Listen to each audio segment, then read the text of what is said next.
ही थेट दृश्य आपण पाहतोय मुंबईच्या भारतीय जनता पक्ष कार्यालयातली ही दृश्य आहेत।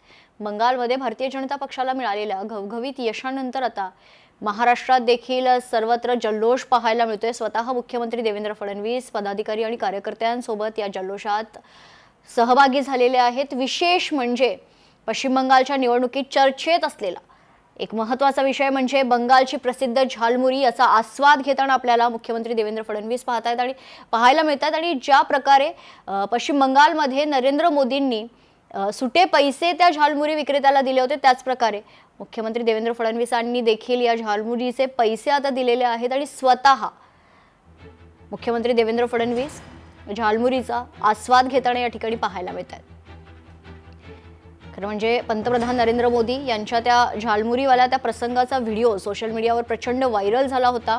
अनेक मिलियनमध्ये खरं तर व्ह्यूज त्या व्हिडिओला होते आणि मुख्य चर्चेचा विषय असा तो झालमुरीचा तो प्रसंग ठरला होता पश्चिम बंगालच्या विधानसभा निवडणुकीच्या प्रचारादरम्यान। आणि त्यानंतर आता पश्चिम बंगालमध्ये भारतीय जनता पक्षाला मिळालेल्या घवघवीत यशानंतर जल्लोष साजरा करताना महाराष्ट्रात देखील मुंबईच्या भारतीय जनता पक्षाच्या कार्यालयात आज हे कार्यकर्ते झालमुरीचा आस्वाद घेताना आपल्याला पाहायला मिळतात। स्वतः मुख्यमंत्री देवेंद्र फडणवीस याचा आस्वाद घेत आहेत। त्यानंतर भारतीय जनता पक्षाचे प्रदेशाध्यक्ष रवींद्र चव्हाण देखील यावेळी उपस्थित आहेत।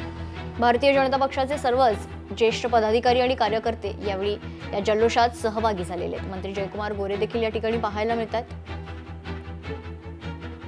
पंतप्रधान नरेंद्र मोदी यांच्या त्या झालमुरीच्या प्रसंगानंतर भारतीय जनता पक्ष कशा प्रकारे सर्वसामान्यांसोबत जोडलेला आहे हे वारंवार त्या ठिकाणी सांगण्यात आलं होतं आणि त्याचाच कुठेतरी एक एक्स फॅक्टर खरं तर ही गोष्ट ठरलेली या निवडणुकीमध्ये आणि त्याचा आज निकाल लागल्यानंतर हे स्पष्ट झालेलं आहे की भारतीय जनता पक्ष पश्चिम बंगालमध्ये देखील सर्वात मोठा पक्ष ठरला।